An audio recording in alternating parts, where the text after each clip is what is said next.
Hello friends, इस episode के start में हम देखते हैं कि हे जिंग नंबर 1 लाइव स्ट्रीमर बन जाती है और उसके बॉस उससे काफी ज्यादा खुश होते हैं और उसे प्रमोट भी कर देते हैं। फिर ये न्यूज सुनने के बाद हे जिंग और उसकी आंटी बहुत ही ज्यादा खुश होते हैं और इसका फ्रेंड चैन भी इसे कांग्रेचुलेट कर रहा होता है। फिर नेक्स्ट सीन में हम देखते हैं कि हे जिंग अपने मैथ्स एग्जाम में भी पास हो जाती है और उससे 101 मार्क्स आए होते हैं और वो इस बारे में जल्दी से अपनी फ्रेंड आंटी और चैन को इस बारे में मैसेज करके बता देती है कि आज मैं बहुत ही ज्यादा खुश हूँ क्योंकि मैं मैथ्स एग्जाम में पास हो गई। फिर हे जिंग इस बारे में गू को भी मैसेज करने का सोचती है, पर फिर उसे याद आ जाता है कि उसने तो बस उसे 36 मार्क्स दिया था। वो सोचती है कि अब मुझे गू के बारे में ज्यादा नहीं सोचना चाहिए क्योंकि वो बस मेरा बॉस है और मैं बस उसकी एम्प्लॉई हूँ, तो मुझे कुछ भी गलत सोचने की जरूरत नहीं है। फिर इसके बाद हे जिंग के सारे लाइव स्ट्रीमिंग बहुत ही अच्छे जा रहे होते हैं और हे जिंग का बॉस उसे एक बहुत बड़े लाइव स्ट्रीमिंग कंपटीशन के लिए अपनी कंपनी की तरफ से भेजने के लिए बोल देता है। फिर हे जिंग बहुत ही ज्यादा खुश रहती है और घर पे आने के बाद अपनी आंटी को इस बारे में बताती है और फिर वो अपनी कुछ चीजों को बॉक्स में पैक कर देती है और अपनी आंटी को इस बारे में बताती है कि लेकिन बॉस ने एक कंडीशन रखी है कि मुझे अपनी दूसरी कंपनी से रिजाइन देना पड़ेगा ताकि मैं अपना पूरा फोकस लाइव स्ट्रीमिंग पे करूं। फिर हे जिंग अपनी डायरी में 15 दिन का काउंटडाउन लिख देती है कि वो 15 दिन बाद खुद ही रिजाइन करने वाली है। दूसरी तरफ जिल्ली जब घर पहुंचता है तो वो गू से उसका लैपटॉप मांग रहा होता है, पर गू उसे नहीं देता क्योंकि वो हे जिंग के लिए उसके फेवरेट आइडल का एल्बम खरीदने जा रहा होता है। फिर नेक्स्ट डे जब हे जिंग अपनी कंपनी में पहुंचती है तो उसके लिए पार्सल आता है क्योंकि वही एल्बम होता है और गू अपने ऑफिस से देख रहा होता है और वो इमेजिनेशन करने लग जाता है कि हे जिंग अब उसे बहुत ही ज्यादा खुश होगी और आकर उसे थैंक यू बोलेगी तो वो उसे किस करेगा, पर ऐसा कुछ होता ही नहीं। तो गू बाहर आकर सभी से पूछता है कि हे जिंग कहाँ पर है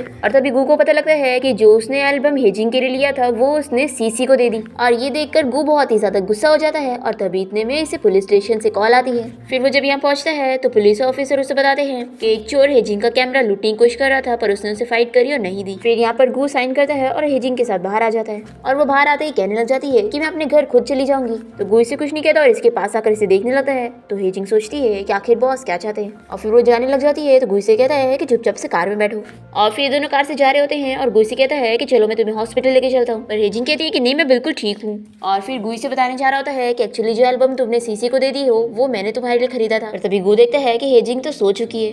फिर इसके बाद ये दोनों एक कंपनी पहुंचते हैं और हे जिंग इसे अपनी सारी ली हुई फोटोज दिखा रही होती है और सभी फोटोज को दिखाते हुए बता रही होती है कि सभी लोगों में क्या इमोशन नजर आ रहे हैं। कहती है कि सभी फोटोज में सिर्फ एक इमोशन नजर आ रहा है जो कि लव है। ये सुन के गू अपने फ्लैशबैक में चला जाता है और वो याद करता है जब उसने अपने कॉलेज टाइम में कोई अवार्ड जीता था तो वो अपने डैड को इस बारे में दिखाने गया था और उसके डैड तो सिर्फ अपने काम में बिजी रहते थे और उसके अवार्ड पे बिल्कुल भी ध्यान नहीं दे रहे थे। और वो जब इस बारे में पूछता है कि क्या आपको मेरे अवार्ड मिलने से बिल्कुल भी खुशी नहीं है तो उसके डैड तो उसे चिल्लाने लग जाते हैं। फिर गू यहाँ से गुस्से में चला जाता है और ये सारी चीजें सोचते हुए गू हे जिंग को देख रहा होता है और वो सोच रहा होता है कि आखिर वो अपना लव उसे कैसे कन्फेस करेगा। और यहाँ पर हे जिंग सोच रही होती है कि आखिर वो गू को अपना रिजाइनेशन लेटर कैसे देगी। और फिर काफी सोचने के बाद हे जिंग गू को इस बारे में बता देती है कि मैं इस कंपनी से रिजाइन करना चाहती हूँ। तो गू ये सुन के शॉक होता है और उसे पूछता है कि आखिर तुम कंपनी से रिजाइन क्यों देना चाहती हो। गू से कहता है कि अगर तुम्हें कंपनी की सैलरी कम लग रही है तो तुम मुझे बता सकती हो, मैं सैलरी बढ़ा दूंगा। तो हे जिंग कहती है कि वैसे भी मेरी इंटर्नशिप भी तो खत्म होने वाली है। तो गू कहता है कि मैं तुम्हें इस कंपनी की रेगुलर एम्प्लॉय भी बना सकता हूँ। हे जिंग दूसरा बहाना बना लेती है और कहती है कि मेरे मॉम डैड चाहते हैं कि अब मैं ऑफिस जॉब नहीं करूँ और पढ़ाई में अपना फोकस करूँ। ये सब सुनने के बाद गू तो काफी ज्यादा शॉक होता है, पर तभी इतने में इसे कोई कॉल आ जाती है और वो बात करने लग जाता है और हे जिंग सोच लेती है कि अब उसे यहाँ से चले जाना चाहिए। फिर वो अपना सारा सामान वगैरह पैक करके यहाँ से निकल लेती है और जब गू कॉल पे से हटता है तो देखते हैं कि हे जिंग यहाँ से जा चुकी है और वो अपना आईडी और इन दोनों के साथ वाली वो रेस्टोरेंट वाली फोटो छोड़कर गई होती है। गू इस फोटो को देखते हुए हे जिंग और अपने बारे में सब कुछ याद करने लगता है और यहाँ दूसरी तरफ हम हे जिंग को देखते हैं जो कि अपनी लाइव स्ट्रीमिंग के लिए गई होती है और लाइव स्ट्रीमिंग के बाद वो जैसी बाहर निकलती है तो यहाँ पर उसे गू नजर आता है जो कि हे जिंग के जाने की वजह से काफी ज्यादा अपसेट होता है और उसे मिस कर रहा होता है। अब यहाँ पर हे जिंग इसे बात करने लगती है पर वो तो इसका फेस देखकर इसे पहचान ही नहीं पाता। तो वो कहती है कि फिर से तुमने मुझे पहचाना नहीं होगा क्योंकि तुम्हें तो बीमारी है। तो मैं तुम्हें बता दूं कि मैं वही लड़की हूँ जिसको नंबर देने के बाद भी तुमने उसका नंबर डिलीट कर दिया था और मेरा प्रपोजल भी तुमने रिजेक्ट कर दिया था।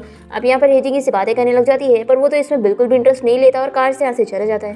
फिर इसके बाद नेक्स्ट सीन में हम देखते हैं कि हे जिंग की आंटी उसे बाहर भेज रही होती है अपने एक फैन को पिक करके लाने के लिए और हे जिंग यहाँ बाहर आती है तो यहाँ पर ली आया होता है क्योंकि वही वो लकी फैन होता है जो कि बाई की लाइव स्ट्रीमिंग का लकी फैन बन चुका होता है। यहाँ पर ली हे जिंग से बताता है कि मुझे सब पता चल चुका है कि बाई तुम्हारी आंटी है और तुम फिक्र मत करो, मैं जल्द ही तुम्हारा होने वाला अंकल इन लॉ बन जाऊंगा और देखो मैंने हमेशा से तुम्हारी हेल्प किया है और कभी तुम्हें कुछ कहा नहीं है तो तुम बाई के सामने मेरी तारीफें करना और हम दोनों की जोड़ी बनाने के लिए हम दोनों को सेट करना, ठीक है। तो हेजिंग भी मान जाती है और फिर इसे लेकर जब बाई के पास आती है तो बाई भी ये देखकर शॉक होती है कि उसकी लाइव स्ट्रीमिंग का लकी फैन कोई और नहीं बल्कि ली होता है। और यहाँ पर इसने अपने लकी फैन को लाइव स्ट्रीमिंग पे अपना साथ देने के लिए बुलाई होती है और फिर वो वीडियो में सभी के सामने ली के बारे में बता रही होती है कि ये मेरा लकी फैन है और आज ही मेरा बनाया हुआ खाना टेस्ट करने वाला है। अब पब्लिक के सामने अच्छे से दिखाने के लिए वो उसे अच्छे से बातें तो कर रही होती है, पर जानबूझ के उसकी डिश में ज्यादा तीखी तीखी चीज डाल देती है ताकि उसे बहुत ही तीखा लगे और वो बेचारा बस चुपचाप से खा रहा होता है। पर वो लाइव स्ट्रीमिंग में एक छोटी सी मिस्टेक कर देता है जिसकी वजह से बाई की लाइव स्ट्रीमिंग खराब हो जाती है और फिर वो ली से गुस्सा हो जाती है और ली यहाँ पर अपने फ्रेंड गू से मिलने के लिए कंपनी पहुंचता है और उसे इतना अपसेट देखकर वो उसे पूछता है कि आखिर तुम्हें क्या हुआ है, कोई प्रॉब्लम है तो मुझे बताओ, मैं तुम्हारी हेल्प करता हूँ। और फिर ली से आइडिया देने लगता है कि चलो हम लोग एक ट्रिप पर चलते हैं। गू तो इसकी बात सुन ही नहीं रहा होता है और वो हेजिंग के ख्यालों में खोया हुआ उसे मिस कर रहा होता है। फिर नेक्स्ट हम देखते हैं कि हेजिंग का फ्रेंड चैन फिर से उसका यूज करते हुए एक लड़की का प्रपोजल को रिजेक्ट कर रहा होता है और बता रहा होता है कि हम दोनों बचपन से इंगेज्ड हैं और ये मेरी फियांसी है। और तभी यहाँ पर गू हेजिंग से मिलने आया होता है और वो ये सारी बातें सुन लेता है। तभी गू जल्दी से अपने फ्रेंड चैन से दूर हो जाती है और गू से बताने लगती है कि जो आपने सुना वो बिल्कुल भी सच नहीं है। तभी गू इसे कहने लगता है कि अभी तुम्हारी इंटर्नशिप कंप्लीट नहीं हुई है और अगर तुम्हें इंटर्नशिप का सर्टिफिकेट चाहिए तो तुम्हें कंपनी में वापस से काम करने के लिए आना पड़ेगा। तभी हेजिंग की फ्रेंड लिन कहने लग जाती है कि आप मुझे कंपनी में रख लो, मैं इसकी जगह कंपनी में काम कर लूंगी। तो हेजिंग भी इसके लिए मान जाती है और गू से कहती है कि हाँ आप मेरी फ्रेंड को अपने कंपनी में रख लो, ये अच्छे से काम कर लेगी। ये सुनने के बाद गू बहुत ही गुस्सा होकर यहाँ से चला जाता है। दूसरी तरफ हम बाई को उसकी कंपनी में देखते हैं। एक्चुअली में कंपनी में कुछ प्रॉब्लम आ गई थी जिसकी वजह से बहुत ही ज्यादा वो परेशान हो रही होती है। तभी यहाँ पर ली इसे जबरदस्ती लेकर एक एक्वेरियम लाया होता है जेलीफिश दिखाने के लिए और वो इसे समझाने लगता है कि कोई भी प्रॉब्लम सॉल्व हो सकती है और तुम्हें बस थोड़ा काम डाउन होना पड़ेगा। पहले तो इस पे बहुत ही गुस्सा करने लगती है कि आखिर तुम हमेशा क्यों मेरे पीछे पड़े और मुझे परेशान कर रहे हो। और वो इसे समझाता है कि मैं यहाँ पर तुम्हारा मुंह ठीक करने के लिए लाया हूँ, पिछला वाला वो गुस्सा भूल जाओ और अभी जो कंपनी में प्रॉब्लम आ गई है उसके लिए तुम्हें अपने आप को शांत करना होगा, यकीन है तुम सब कुछ ठीक कर लोगी। फिर इसकी बात मानते हुए बाई जैसी जेलीफिश वगैरह को देखती है तो वो सच में उसका गुस्सा काम डाउन हो जाता है और तभी ली इसका हाथ पकड़ लेता है और वो बहुत ही ज्यादा खुश हो रहा होता है। दूसरी तरफ गू की कंपनी में हम देखते हैं कि बहुत सारे इन्वेस्टर्स आए होते हैं क्योंकि एक्चुअल में इस बारे में सभी को पता लग गया है कि नॉन ह्यूमन का क्रिएटर कोई और नहीं बल्कि गू है और इस वजह से ही गू को एक बहुत बड़े इन्वेस्टर की तरफ से एक ऑफर मिल रहा होता है जिसमें वो गू को प्रोजेक्ट के लिए बहुत ही ज्यादा पैसे दे रहा होता है। तो गू 100 मिलियन का प्राइस रखता है तो वो इन्वेस्टर मान जाता है और फिर गू की ये डील पूरी हो जाती है और इसके बाद गू के सारे एम्प्लॉयज बहुत ही ज्यादा शॉक होते हैं कि जो नॉन ह्यूमन क्रिएटर को ढूंढ रहे थे वो कोई और नहीं बल्कि उनका खुद का बॉस गू है। दूसरी तरफ हम देखते हैं कि हेजिंग मंगमंग के साथ डांस प्रैक्टिस कर रही होती है अपने कोई आने वाले लाइव स्ट्रीमिंग कंपटीशन के लिए और तभी वो भी गू के बारे में ये न्यूज देख लेती है कि वो नॉन ह्यूमन का क्रिएटर है। दूसरी तरफ हम ली को देखते हैं जो कि बाई को समझा रहा होता है कि वो उसका बहुत ही अच्छा बॉयफ्रेंड बन सकता है, बस वो उसे एक चांस तो देखे।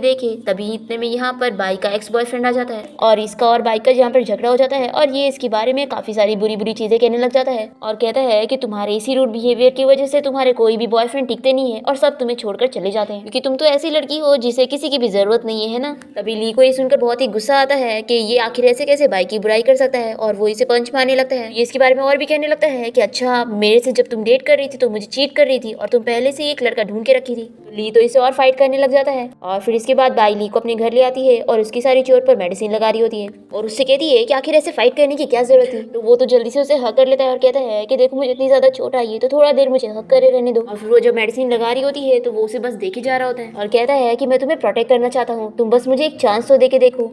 और वो बाई को इतना मनाता है कि बाई को मानना ही पड़ता है और फिर ये दोनों डेट करना चालू कर देते हैं। और इसके बाद ली तो बाई को हक करके रखा होता है, दोनों साथ में टीवी देख रहे होते हैं। तभी यहाँ पर हेजिंग आ जाती है और जल्दी से दोनों जन हट जाते हैं और फिर ली यहाँ पर हेजिंग को इस बारे में मनाता है कि कंपनी की तरफ से सभी लोग ट्रिप पर जाने वाले हैं और उसे भी चलना ही पड़ेगा। फिर हेजिंग को भी इसके लिए मानना ही पड़ता है और फिर इसके बाद ली कंपनी जाकर गू को ये गुड न्यूज देता है कि अब हेजिंग भी हमारे साथ ट्रिप पे चलने वाली है तो अब तो तुम्हें खुश हो जाना चाहिए और अब तुम्हें कोई भी मौका नहीं छोड़ना है उसे इम्प्रेस करने का और कैसे भी करके उसे परस्यू करना है और पूरा अपना 100% देते हुए उसे डेटिंग करने लग जाना है। और ली से ये भी बताता है कि वैसे अब बाई मेरी गर्लफ्रेंड बन चुकी है और तुम्हें पता है वो हेजिंग की आंटी है, यानी कि अब से तुम्हें मुझे अंकल इन लॉ कहना होगा कि अब तुम मेरे नीस के होने वाले बॉयफ्रेंड हो। तो गू से कुछ नहीं कहता और वो तो ट्रिप पे जाने के लिए बहुत ही ज्यादा खुश हो जाता है। फिर इसके बाद नेक्स्ट डे सभी जब ट्रिप पे जाने के लिए बस में बैठ रहे होते हैं तो गू यहाँ पर हेजिंग के आने का वेट कर रहा होता है। पर तभी यहाँ पर हेजिंग के साथ चैन भी आया होता है और गू को ये देखकर अच्छा नहीं लगता। ली जब हेजिंग से इस बारे में पूछता है कि आखिर तुमने किस लड़के को अपने साथ लेकर आई हो,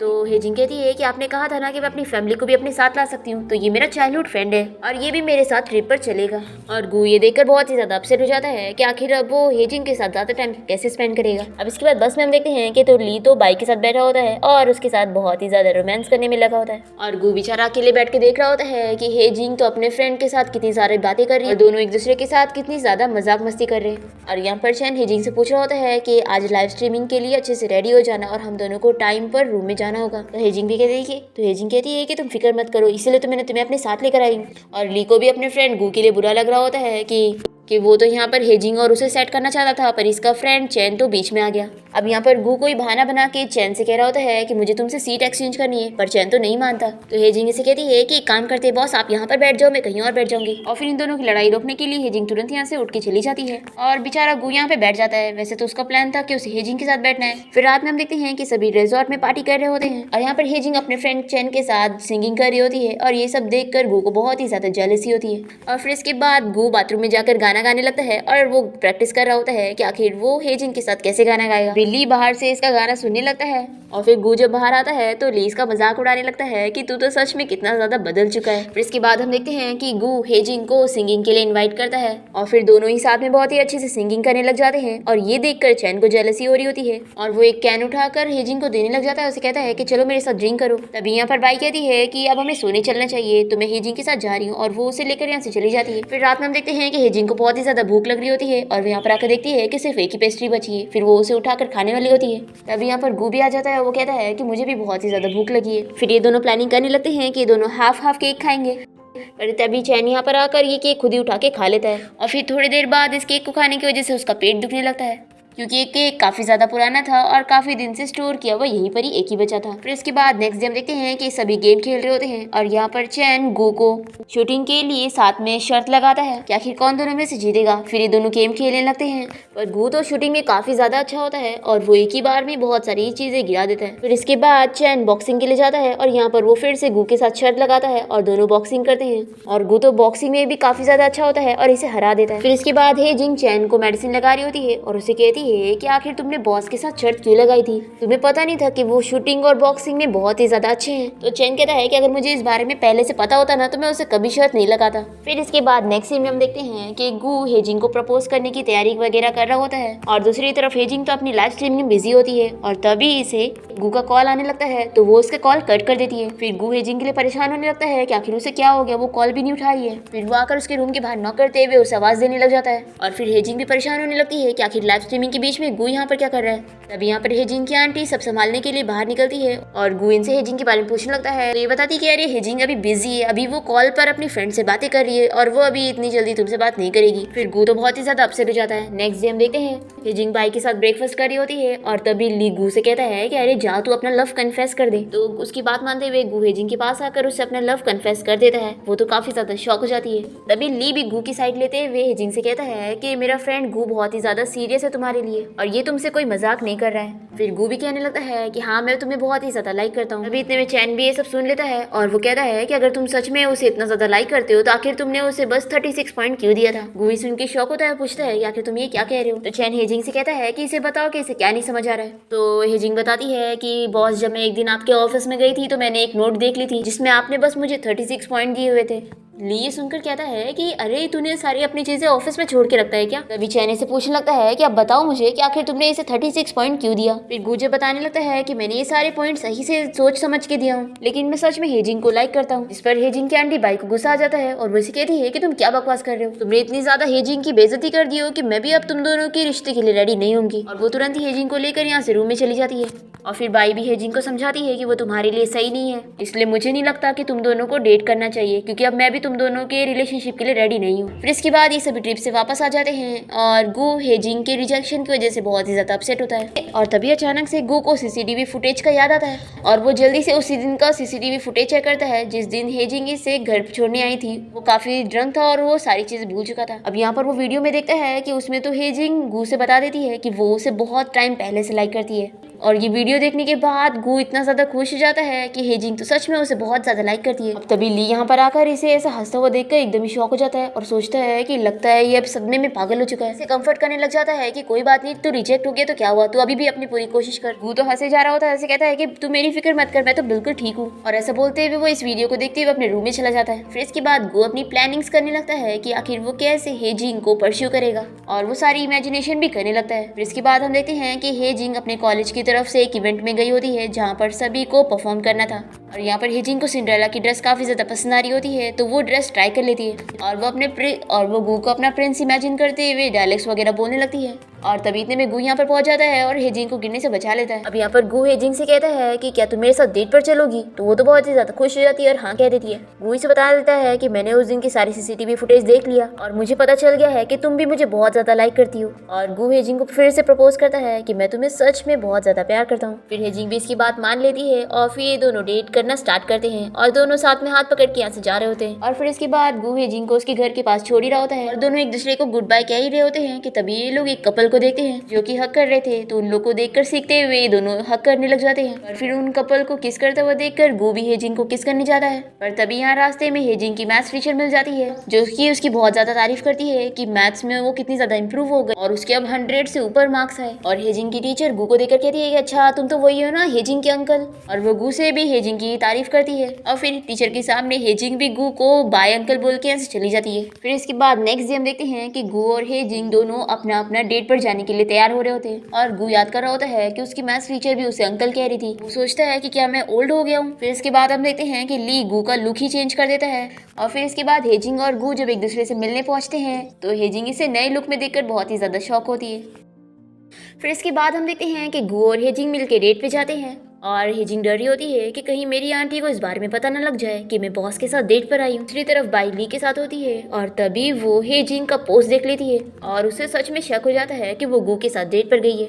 और फिर बाई सोच रही होती है कि मैंने हेजिंग को मना करी तो भी आखिर वैसा कैसे कर सकती है। यहाँ पर गू हेजिंग को किस करने वाला होता है और तभी इतने में फिर से हेजिंग को उसकी आंटी का कॉल आने लगता है, तो वो काफी ज्यादा डर जाती है और वो गलती से कॉफी को गू के ऊपर गिरा देती है जिसकी वजह से उसका सारा कपड़ा खराब हो जाता है। और फिर गू को दूसरा कपड़ा खरीदने के लिए जाना पड़ता है और यहाँ पर जो सेल्स गर्ल इसे जो कपड़ा दिखाती है उसे पहनने के बाद गू काफी ज्यादा एम्बेरस फील कर रहा होता है क्योंकि उस कपड़े में उसका पेट दिख रहा था। फिर इसके बाद गू अपना वापस से वही सूट वाला कपड़ा पहन के आ जाता है और सभी लोग गू और हेजिंग को साथ में देखकर बातें कर रहे होते हैं कि हेजिंग गू की गर्लफ्रेंड नहीं बल्कि उसकी बहन लग रही है। तो यहाँ पर गू जानबूझ के हेजिंग के बाल खोल देता है और सभी को इस बारे में बताता है कि वो उसकी बहन नहीं बल्कि उसकी गर्लफ्रेंड है और वो हेजिंग को ये भी बताता है कि वो उसकी लाइफ की सबसे बेस्ट गिफ्ट है। फिर इसके बाद नेक्स्ट सीन में हम देखते हैं कि गू और हेजिंग घर की तरफ जा रहे होते हैं और यहाँ पर दोनों ही किस करने वाले होते हैं और दोनों को ही ठीक से किस करने नहीं आ रहा होता है। तो गू हेजिंग को अपनी तरफ करके उसके फोरहेड पे किस कर लेता है और हेजिंग बहुत ही ज्यादा एम्बेरस हो जाती है क्योंकि उसे लग रहा था कि वो उसकी लिप्स पे किस करने वाला है। फिर गू घर जाने के बाद ली से पूछते हुए इस बारे में प्रैक्टिस कर रहा होता है कि आखिर लिप्स पे कैसे किस करते हैं और ली से कहता है कि चलो मैं तेरे को अच्छे से सिखाता हूँ।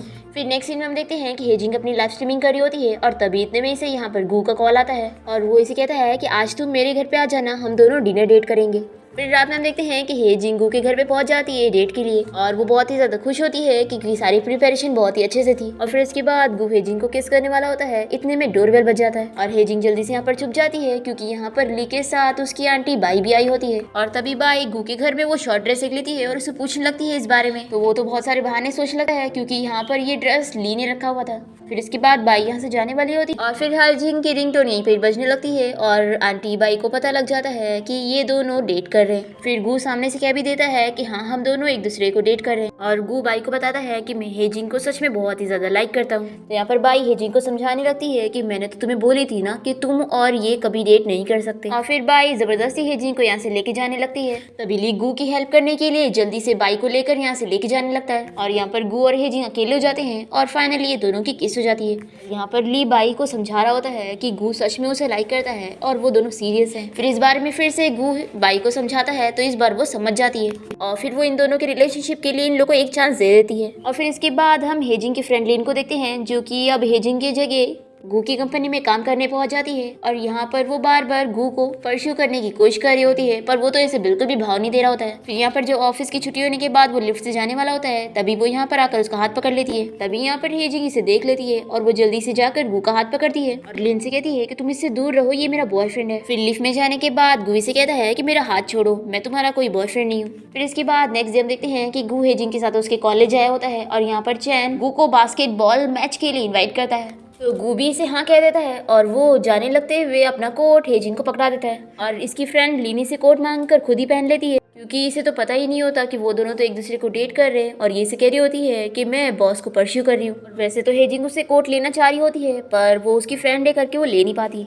फिर इसके बाद हम देखते हैं कि गू चैन से वो मैच जीत जाता है और वो वापस यहाँ पर आने के बाद लीन को चिल्लाने लगता है कि जब वो उसने अपना कोट हेजिंग को दिया था तो आखिर उसने ऐसे कैसे ले ली। अब गू तो इसे इतना सुना देता है कि ये तो रोने लग जाती है और यहाँ पर चैन गू से हारने के बाद इतना अपसेट बैठा होता है तो हेजिंग इसके पास आ जाती है और वो इसे कम्फर्ट करने लगती है, पर यहाँ पर साथ ही साथ वो गू की तारीफ भी कर रही होती है। तो ये कहता है कि तुम मेरी फ्रेंड हो तो आखिर उसकी तारीफ क्यों कर रही हो, और चैन इसे गू के लिए डांटने लगता है कि आखिर उसमें ऐसा है क्या जो तुम उसे पसंद कर रही हो। तभी गू यहाँ पर आकर हेजिंग की साइड लेने लग जाता है और वो चैन को चिल्लाता है। फिर इसके बाद नेक्स्ट सीन में हम ली को देखते हैं जो कि ट्रिप का वीडियो देख रहा होता है और इसमें वो वाला वीडियो देखता है जिसमें हेजिंग अपने फ्रेंड चैन के साथ गाना गा रही होती है और इसका गाना सुन के ली को शॉक हो जाता है और वो हेजिंग का लाइव स्ट्रीमिंग चेक करता है और समझ जाता है कि हेजिंग ही वो लाइव स्ट्रीमर है। फिर इसके बाद ली हेजिंग से मिलने जाता है और उसे कहता है कि मुझे तुम्हारा सीक्रेट पता चल गया है, लेकिन तुम फिक्र मत करो, मैं इस बारे में गू को नहीं बताऊंगा जब तक तुम नहीं चाहोगी। और फिर इसके बाद जब ली घर पहुंचता है तो देखता है कि गू कोई ख्यालों में खोया होता है। एक्चुअली में गू चैन की बात याद कर रहा होता है कि जब वो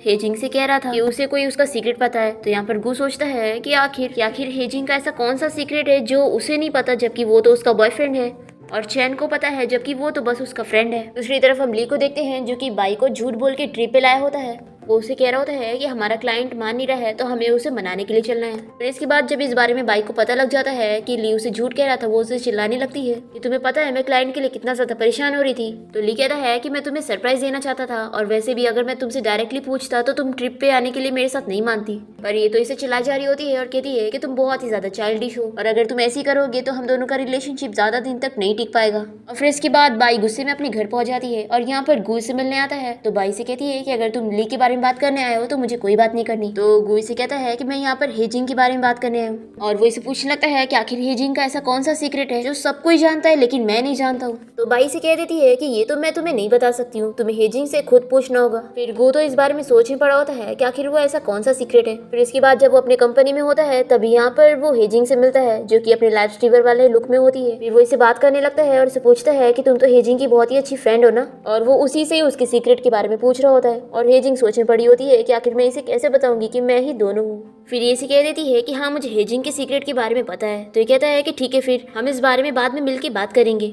फिर इसके बाद हम देखते हैं कि गू अपने ऑफिस में आ जाता है और तभी वो यहाँ पर हेजिंग का लाइव स्ट्रीमिंग देखने लगता है और जब वो इसकी सिंगिंग सुनता है तो वो समझ जाता है, क्योंकि एक बार जब हेजिंग उसके घर आई थी तो उसने उसकी सिंगिंग सुन लिया था। और यहाँ पर अब गू खुद ही समझ जाता है कि वो दोनों एक है और हेजिंग भी चाह रही होती है कि गू को इस बारे में पता लग जाए, इसलिए जब वो इससे मिलने आती है तो जानबूझ के अपना नेकलेस पहन कर आती है ताकि गू को पता लग जाए कि दोनों एक ही है। अब ये सब जानने के बाद गू गुस्सा होकर चुप हो जाता है। फिर हेजिंग से कहती है कि मुझे पता था कि जब तुम्हें मेरा सीक्रेट पता लगेगा तो तुम मुझसे दूर हो जाओगे और कभी मुझे पसंद नहीं करोगे। और वो इसे ब्रेकअप करके यहाँ से जाने वाली होती है, तभी गू इसका हाथ पकड़ के रोक लेता है और वो हेजिंग को बताता है कि मैं तुमसे ब्रेकअप करना नहीं चाहता और तुम जैसी भी हो मुझे बहुत ही ज्यादा पसंद हो और मैं हमेशा तुम्हारे साथ रहना चाहता हूँ और मैं हमेशा तुम्हें हर चीज में सपोर्ट करूंगा और अब से आगे तुम्हें कोई भी प्रॉब्लम हो तो मुझे जरूर बताना। और फिर गू जा रहा होता है हेजिंग को किस करने के लिए, पर वो तो बहुत ही ज्यादा नर्वस हो रही होती है। और फिर इसके बाद गू हेजिंग को अपने साथ अपने घर ले आता है और उसे पूछता है कि आखिर वो अपनी लाइव स्ट्रीमिंग वाली आइडेंटिटी को सीक्रेट क्यों रखती है। तो हेजिंग इसे अपनी पूरी स्टोरी बताने लगती है कि उसने ये सब अपनी मॉम की वजह से की थी, क्योंकि उसकी मॉम बस चाहती थी कि वो अपना पढ़ाई में फोकस करे और लाइव स्ट्रीमिंग वगैरह के बारे में कभी ना सोचे।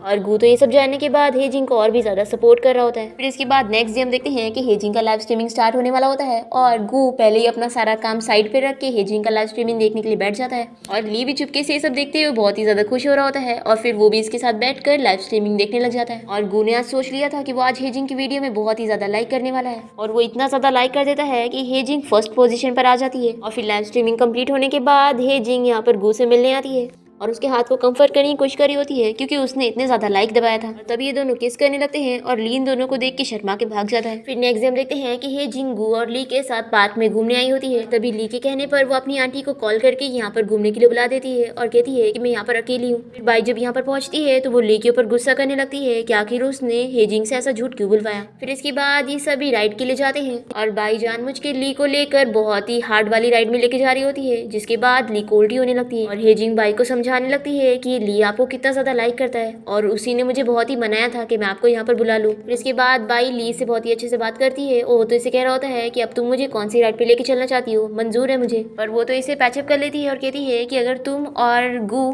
ये बच्चे वाली राइड पे चले जाओगे तो मैं तुम्हें झूठ बोलने के लिए माफ कर दूंगी। फिर इसके बाद ली और हेजिंग मिल के गू को मनाने लगते हैं कि वो ली के साथ इस बच्चे वाले झूले पे बैठ जाए, तभी बाई ली को माफ करेगी। अब गू तो इन लोग की बातें मान नहीं रहा होता है, पर आखिरकार ये लोग मना ही लेते हैं और वो झूले पे बैठ जाता है। फिर इसके बाद हम देखते हैं कि हेजिंग अपनी ट्रेनिंग के लिए गई होती है, पर वो बिल्कुल भी अच्छा नहीं करती तो ट्रेनर इसे चिल्ला रहा होता है और वो इसे निकालने की बात कर रहा होता है। तभी मंगमंग इसकी साइड लेते हुए ट्रेनर को समझाने लगती है कि वो बहुत ही अच्छा इंप्रूव करती है और वो बहुत ही अच्छे से ट्रेनिंग कर लेगी। तो हेजिंग मंगमंग को इसके लिए थैंक यू भी बोलती है। और फिर ट्रेनिंग के बाद जब हेजिंग बाहर आती है तभी गू इसे पिक करने आया होता है और उसे भी सब के बारे में पता लग जाता है, तो वैसे कहता है कि अब से मैं तुम्हारी हेल्प करूंगा। फिर नेक्स्ट हम देखते हैं कि हेजिंग अपने हॉस्टल में सो रही होती है और वो अपनी और गू की वेडिंग के बारे में सपना देख रही होती है और तभी इतने में यहाँ पर इसे पता लगता है कि इसका कोई पार्सल आया है। फिर हेजिंग बाहर जाकर पार्सल लेकर जा रही होती है और सोचती है कि अरे हाँ, पार्सल देने के लिए मुझे कौन आया था। वो पीछे मुड़ती है तो वो कोई और नहीं बल्कि गू होता है। फिर हेजिंग बहुत ही ज्यादा परेशान होने लगती है कि आखिर मैं ऐसे गंदे से लुक में ऐसे कैसे आ सकती हूँ। तो गू इसे कहता है कि इतना परेशान मत हो और जो मैंने तुम्हें ड्रेस दिया हूँ उसे जल्दी से चेंज करके आओ। फिर इसके बाद गू हेजिंग को बाहर एक्सरसाइज करवाने के लिए लेके जाता है और उसे कहता है कि अब रनिंग करना स्टार्ट करना है, पर हेजिंग तो मान ही रही होती है और गू इसे जबरदस्ती एक्सरसाइज करवाता है और ऐसी वो उसे रोज एक्सरसाइज करवाने लगता है और उसे एक वॉच भी दे देता है और इसमें वो घंटा भी सेट कर देता है और कहता है कि अब तुम्हें रोज रनिंग करनी होगी। फिर इसके बाद हेजिंग अपने कॉलेज पहुंचती है और चैन को जब इस बारे में पता लगता है तो वैसे कहता है कि जब तुम्हें रनिंग पसंद नहीं है तो भी आखिर तुमने उसे ये वॉच क्यों ले ली, और वो इसकी हेल्प करने के लिए इसके बदले में रनिंग कर देता है और कहता है कि देखो अब वो रनिंग आवर कंप्लीट हो चुका है। फिर गू को इस बारे में पता लग चुका होता है और वो हेजिंग के पास आकर उसे पूछता है कि क्या तुमने आज रनिंग करी। तो वो कहती है कि हाँ, तुम वॉच में देख सकते हो मेरा घंटा कंप्लीट हो गया है। वो कहता है कि मुझे अच्छे से इस बारे में पता है कि तुमने अपनी रनिंग चैन से करवाई हो। देखो अगर तुम ऐसा करोगी तो तुम्हारी ब्रीथिंग प्रॉब्लम ठीक नहीं होगी और तुम ठीक से डांस प्रैक्टिस नहीं कर पाओगी। फिर इसके बाद नेक्स्ट सीन में हम देखते हैं कि गू अपने इन्वेस्टर से मिलने गया होता है और तभी से पता लगता है कि एक दूसरी कंपनी ने उन लोग की तरह ही सेम प्रोडक्ट लॉन्च कर दिए जो कि अभी वो लोग लॉन्च करने वाले थे और इस वजह से गू की कंपनी को काफी ज्यादा लॉस हो जाता है। और फिर इसके बाद ली कंपनी के लिए नया इन्वेस्टर ढूंढने की तलाश में लग जाता है और फिर इसके बाद वो बाई के साथ कोई इन्वेस्टर से मिलने जाता है और ये इन्वेस्टर कोई और नहीं बल्कि बाई का एक्स बॉयफ्रेंड होता है और वो यहाँ पर आकर बाई की काफी ज्यादा बेइज्जती कर रहा होता है। तो बाई गुस्सा हो जाती है, फिर दोनों चुपचाप यहाँ से चले जाते हैं। दूसरी तरफ हम हेजिंग को देखते हैं जो कि अपनी डांस प्रैक्टिस में लगी होती है और अब वो काफी ज्यादा इंप्रूव हो चुकी थी। फिर इसके बाद हम देखते हैं कि हेजिंग गू से मिलने आ रही होती है, तभी इसे ली का कॉल आता है और वो इसे बताता है कि वो इसे पूछ रहा होता है कि क्या तुम्हें पता है गू कहाँ पर है, और वो इसे बता देता है कि एक्चुअली में अभी गू की कंपनी में बहुत ज्यादा प्रॉब्लम आ रही है और वो बहुत ही ज्यादा परेशान है। और फिर हेजिंग गू से मिलने जाती है और उसे कहती है कि जब मैं प्रॉब्लम में थी तो तुमने मुझे सपोर्ट किया था, तो अब तुम प्रॉब्लम में हो तो मेरी बारी है। मैं हर प्रॉब्लम के सोल्यूशन निकालने में तुम्हारा साथ दूंगी और हमेशा तुम्हारे साथ रहूंगी।